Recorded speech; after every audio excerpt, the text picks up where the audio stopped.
भाई आप आतंकवादियों का धर्म देखकर दुखी मत होइए। अखिलेश जी बैठ जाइए।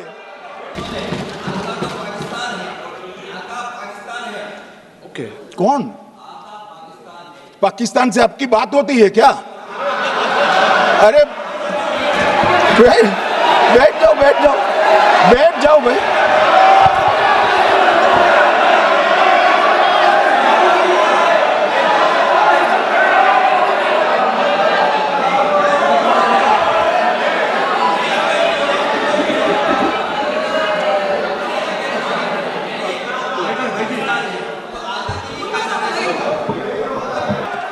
अखिलेश बैठ जाइए यार।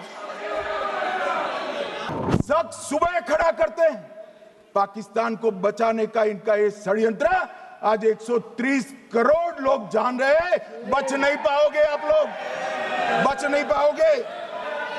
मान्यवर ये अभी से थक जाते हैं।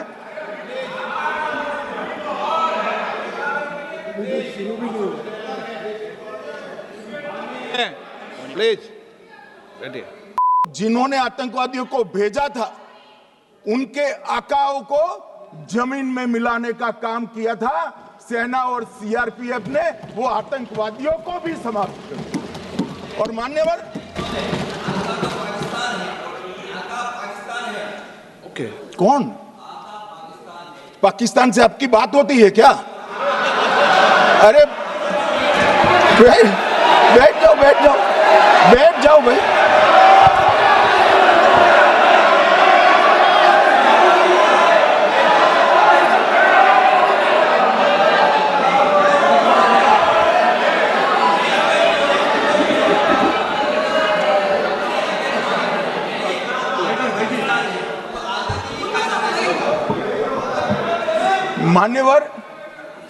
मान्यवर मैं बताता हूं कैसे इनके आका मारे गए, वो भी नाम के साथ बताता हूं, जगह के साथ बताता हूं, घंटे मिनट और सेकंड के साथ बताता हूं। मान्यवर मैं तो अपेक्षा करता था कि जब एक सूचना सुनेंगे पक्ष विपक्ष में खुशी की लहर दौड़ जाएगी, मगर ये स्याही पड़ गई इनके चेहरे। ये क्या है मान्यवर? किस तरह की पॉलिटिक्स? भाई आतंकवादी मारे गए, आपको इसका भी आनंद नहीं है?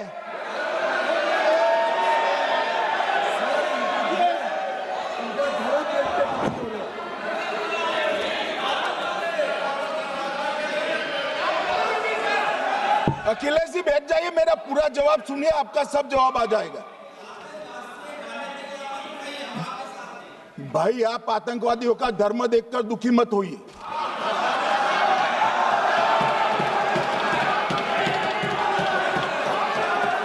अखिलेश बैठ जाइए यार।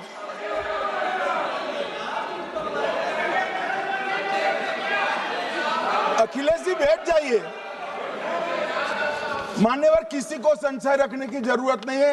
बैलिस्टिक रिपोर्ट मेरे पास है, मेरे हाथ में है, और 6 वैज्ञानिकों ने इसको क्रॉस चेक किया है। सुबह 4:46 पर फोन पर मुझे 6 ने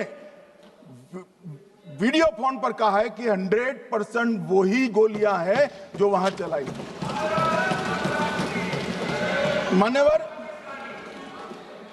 ये हमारे देश की सेना, सीआरपीएफ और जम्मू कश्मीर पुलिस, ये तीनों का एक साझा बहुत बड़ा कामयाबी है, जिस पर 140 करोड़ को नाज होना चाहिए, देश की जनता को नाज।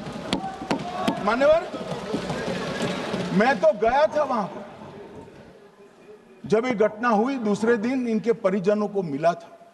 6 दिन की शादी वाली बच्ची विधवा होकर मेरे सामने खड़ी थी। आज तक मैं वो दृश्य नहीं भूल सकता। मगर आज सारे परिजनों को मैं कहना चाहता हूं कि मोदी जी ने ऑपरेशन सिंदूर से भेजने वालों को भी मारा, और हमारे सुरक्षा बलों ने जिनको भेजा था उनको भी मारा, और एक ऐसा सबक सिखाया है कि आने वाले कई दिनों तक कोई ऐसी हिम्मत नहीं कर पाएगा। मान्यवर मैं थोड़ा एनआईए की जांच के बारे में भी बताना चाहूंगा। मान्यवर, जिस दिन लश्कर ए तोयबा ने और इसके आउटफिट TRF ने इसकी जिम्मेदारी ली, उसी दिन हमने तय कर लिया था कि ये जांच NIA को सौंप दी जाएगी, क्योंकि NIA आतंकवाद के केसों की जांच के लिए, वैज्ञानिक तरीके से जांच करने के लिए और सजा कराने के लिए महारत हासिल की हुई विश्व मान्य एजेंसी है, जिसका सजा कराने का दर 96% से ज्यादा है। मान्यवर, हमने तुरंत ही इसकी जांच NIA को दे दी। हमने पूरी व्यवस्था की, सेना, BSF, CRPF और जम्मू कश्मीर पुलिस ने कि ये लोग देश छोड़कर भाग न जाए। और मान्यवर, इसकी जांच की शुरुआत हुई। एक थकाने वाली बहुत लंबी जांच हुई है। जांच के दौरान मृतक के परिजन जो साथ में थे, उनको सभी को चर्चा किए गया। पर्यटकों, खच्चर वालों, पोनी वालों, फोटोग्राफर, कर्मचारियों, विभिन्न दुकान में काम करने वाले लोगों, कुल मिलाकर 1055 लोगों की लंबी 3000 घंटे से ज्यादा पूछताछ इंफॉर्मेशन के लिए की गई और इस सबको वीडियो पर रिकॉर्ड कर दिया गया। और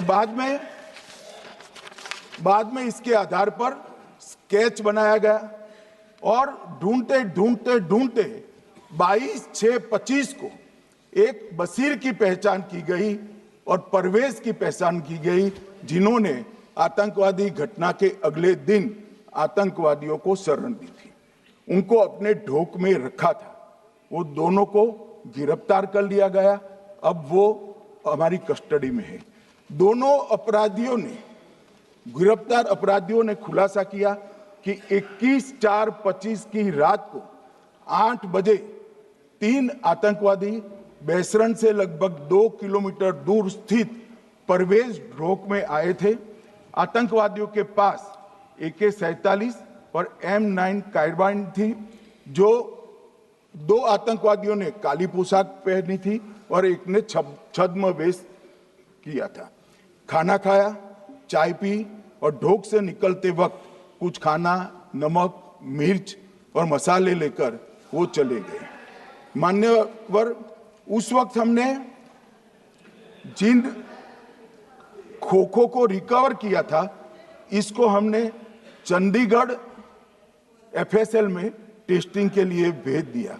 और जब चंडीगढ़ FSL में टेस्टिंग के लिए भेजा गया तो वही राइफल से एप्को आतंकी हमला हुआ था, वो भी निश्चित हुआ।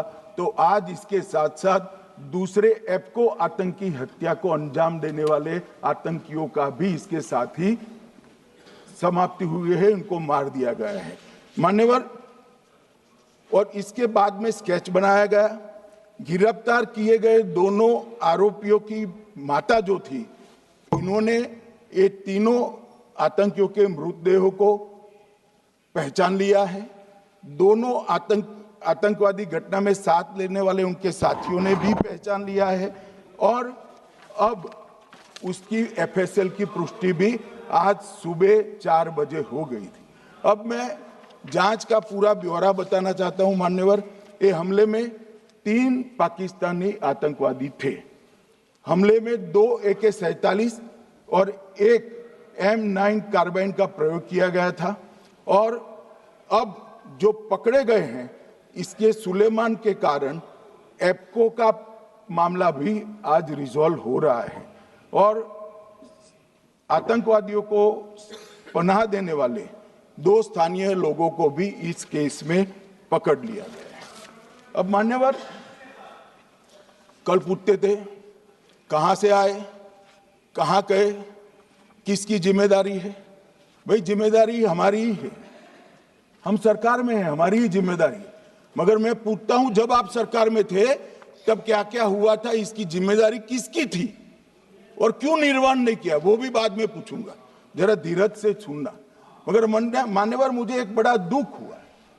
कल इस देश के पूर्व गृह मंत्री चिदंबरम जी ने सवाल उठाया कि क्या प्रूफ है कि ये आतंकवादी पाकिस्तान से आए। और मान्यवर कब उठाया? जब संसद में चर्चा होने वाली थी। क्या कहना चाहते हैं चिदंबरम साहब? किसको बचाना चाहते हैं?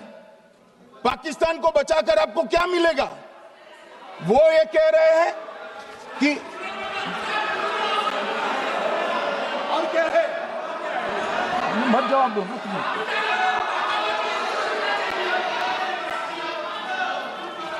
मान्यवर, हमारे पास, मैं आज चिदंबरम साहब को कहना चाहता हूं, मैं आज चिदंबरम साहब को आपके माध्यम से कहना चाहता हूं, हमारे पास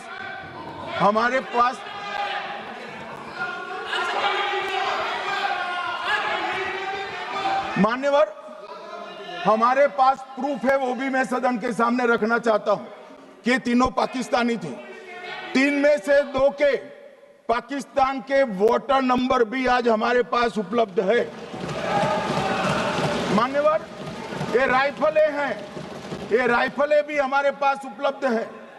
इनके पास से जो चॉकलेटें मिली हैं, वो चॉकलेटें ढोक में से मिली, वो भी पाकिस्तान की बनाई हुई चॉकलेट है। मान्यवर, ये कहते हैं कि पाकिस्तानी नहीं थे, इसका मतलब पूरी दुनिया के सामने इस देश का एक पूर्व गृह मंत्री पाकिस्तान को क्लीन चिट दे रहा है।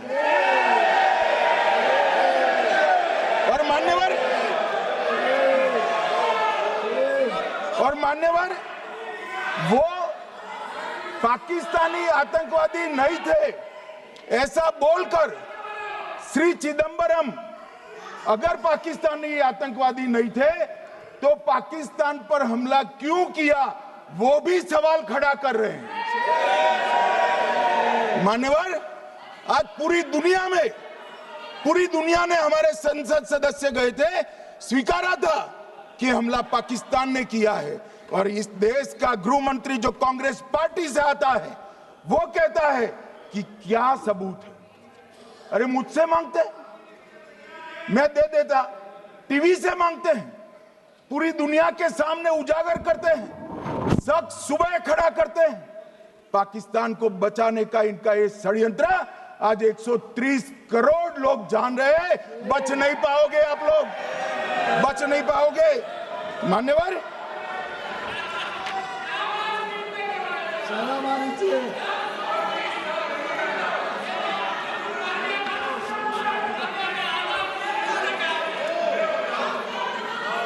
मान्यवर,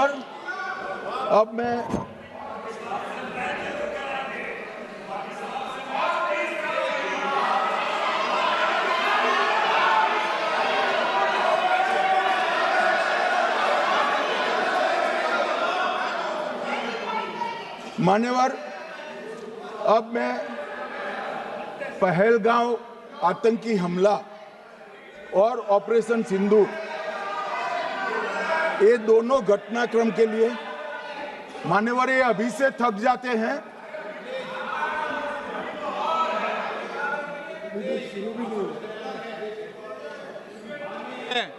प्लीज बैठिए।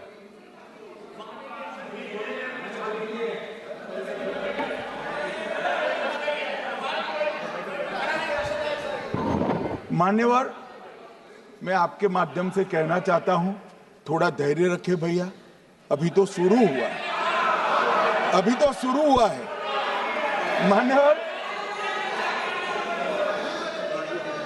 मैं पहलगांव आतंकी हमला और ऑपरेशन सिंदूर के बारे में पूरा घटनाक्रम बताना चाहता हूं। कल ढेर सारे सवाल उठाए। वैसे तो मुझे लगता था कि कल रक्षा मंत्री जी के भाषण के बाद शायद कांग्रेस पार्टी सपोर्ट में भाषण देना शुरू करेगी और अगर थोड़ी बहुत जनता की इच्छा की परख होती तो वो ही करते, मगर नहीं करा। क्योंकि रक्षा मंत्री जी ने बहुत बारीकी से ऑपरेशन सिंदूर की सफलता, इसकी जरूरियात, इसकी प्रासंगिकता और इसके परिणाम, इसके बारे में बहुत अच्छे तरीके से सदन के माध्यम से पूरी देश की जनता के सामने रखा जाए।